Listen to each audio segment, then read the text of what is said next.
By this point, you hopefully have an idea of what worry is, your baseline level of worry, what you'd like to achieve from this course, and an understanding of the cycle of CBT. So today, we're going to do some worry awareness training. Let's try and make this more specific. I want us to consider the role worry plays in the cycle of our anxiety. Make sure you have your cycles that we created in Module 2 to hand. I want us to focus on a cycle where anxiety, fear, panic or worry came up, or if you have an example from this week where you notice what-if thoughts, fears of uncertainty, or lots of anxiety, use that example for the next exercise and take a moment to pause the video and map this out now. Remember triggering situation, thoughts, mood, physical sensations and behaviours. This is our framework. For ease, I'll stick with the example of the client in the last video, the lady with generalised anxiety, with one of her triggers being finding a new home. In her cycle, her thoughts box contained a lot of what-if thinking, worrying, what if we can't find somewhere we agree on? What if we can't afford the mortgage? What if we make the wrong decision? What if our family aren't happy with our decision? Why am I like this? I should be able to make a simple decision. As we know, our bodies respond both emotionally and physically to how we think. So these what-if thoughts triggered her fight or flight response, which she experienced as anxiety. She was in threat mode. She had a racing heart, shakiness and breathlessness. Her body was preparing her to run away or fight in response to a perceived threat in her mind. And she was frustrated with herself and found herself beating herself up for putting off some of the tasks that she was supposed to do. So what were her themes? Well, when it came to her thoughts, the cognitive themes, most certainly she was worrying, lots of what-ifs and catastrophizing. She was thinking the worst. But she was also using a lot of self-criticism. We also spotted that she was assuming what others might think. Behaviourally, she was either putting things off, procrastinating, or at times the total opposite, overly researching and becoming overwhelmed with information. So let's look at this in a bit more depth to understand how this led to her anxiety. A moment ago, I used the word catastrophizing. Catastrophizing is a thinking habit. It's when we always think the worst case scenario, but it's a biased way of thinking because we don't look at all the other likely scenarios. Self-criticism is also a thinking habit.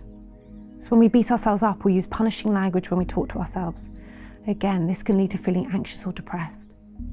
She was also mind reading. She was assuming she knew what others were thinking. In CBT, we practice spotting thinking habits and challenging ourselves to look for other perspectives. If we can see things from multiple perspectives, we can often change the emotional response. So for catastrophizing, what are the more likely scenarios? How else might this situation play out? For self-criticism, how might others see us? How would a friend react to your self-criticism? And would you use this kind of self-criticism you use on yourself to someone else? I suspect not. So if you wouldn't talk to a friend like that, try not to talk to yourself like that and be more self-compassionate. Finally, mind reading. Are these your thoughts or the thoughts of others? And what evidence do you have that they're thinking this? Take a moment now to evaluate your thoughts in this cycle and maybe even consider other example cycles. I want you to spot some of these themes so that you have insight into the types of thoughts you have, whether it's what-ifs, self-criticism, catastrophizing, mind reading, or maybe some of these thoughts fall into more than one category. You could use different colours, or just make some headings with examples underneath, or just underline them.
My client was overwhelmed with the hypothetical scenarios. Rather than sitting in the moment and really working out how she could solve some of these problems, she was researching.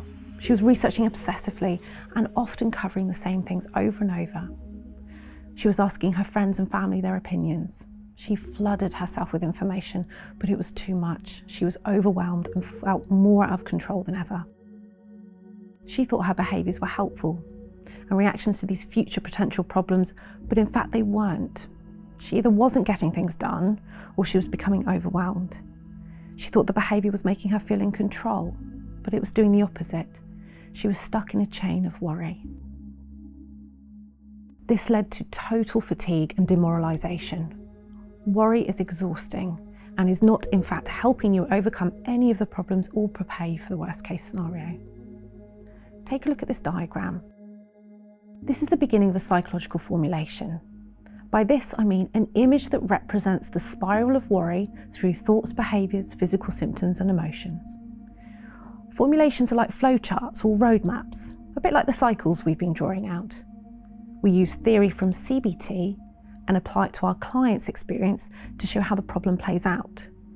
So here you can see that the trigger for worry leads to anxiety and lots of what-if thoughts, which leads to more anxiety, which leads to demoralisation and fatigue. What do I mean by demoralisation? Well, often when we worry about things, we become exhausted, and this often turns into feeling hopeless about our worries and our ability to fix these worries. This in turn might lead to more negative thinking or negative emotions, feeling demoralised. Pause here and make a note of how you might relate to this formulation and the concept of worry leading to anxiety, fatigue and demoralisation.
As you know, in CBT we want to break this chain or break the cycle of worry.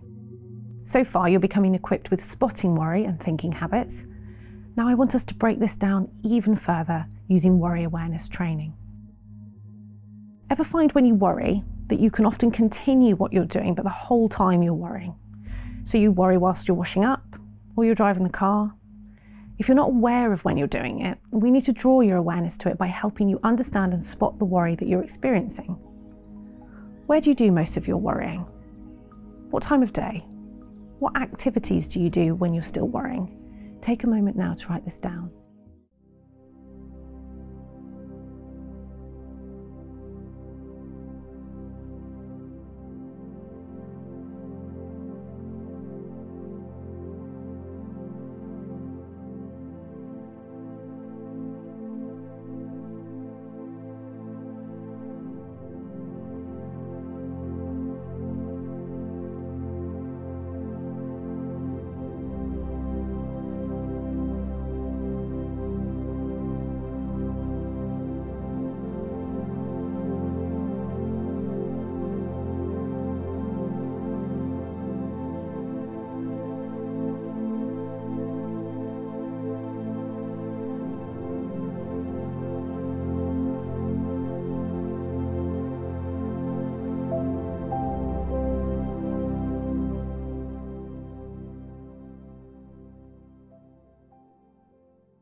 Now I've drawn your awareness to when and where you might worry, we need to process our worries.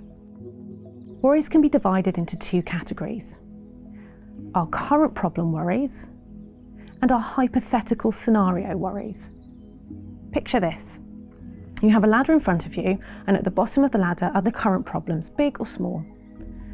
Let's say you hear a banging noise in your car. This is a current problem. Something is wrong with the car and needs fixing.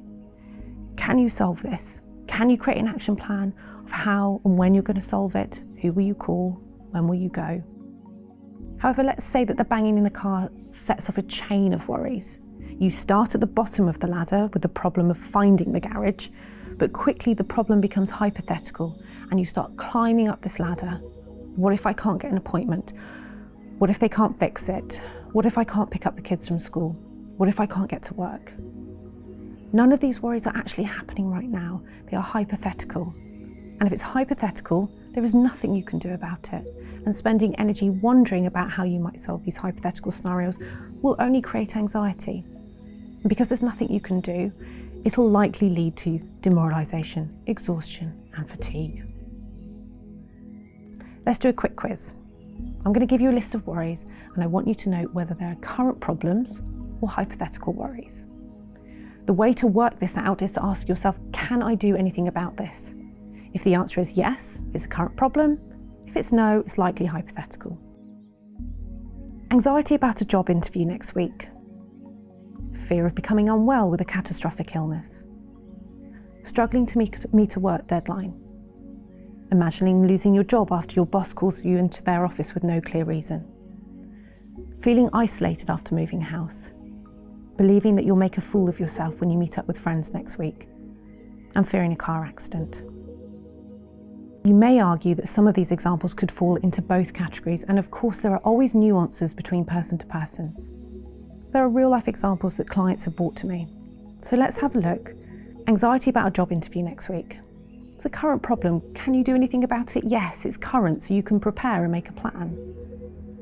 Fear of becoming unwell with a catastrophic illness. It's hypothetical. Can you do anything? No.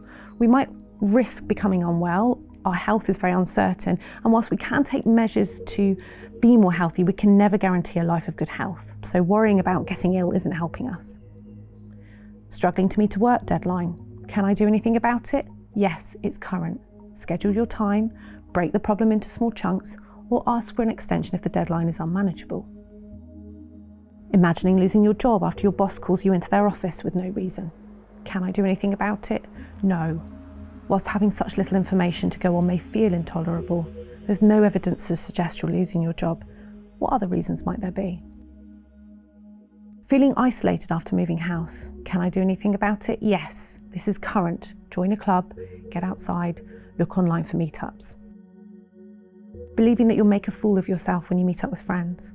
Can I do anything about it? No. We don't know what others think, and as humans, we're notoriously bad at reading other people, no matter how intuitive you think you are. Fearing a car accident. Can I do anything about it? No, it's hypothetical. Whilst you could never drive again or be a passenger in a car, to minimise the risks, you'll never eliminate risks altogether in your life, and your life would be very small if you did. Take a moment now and write down some of your own examples of hypothetical and current problem worries.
Over the next week, I want you to document your worries using a worry diary.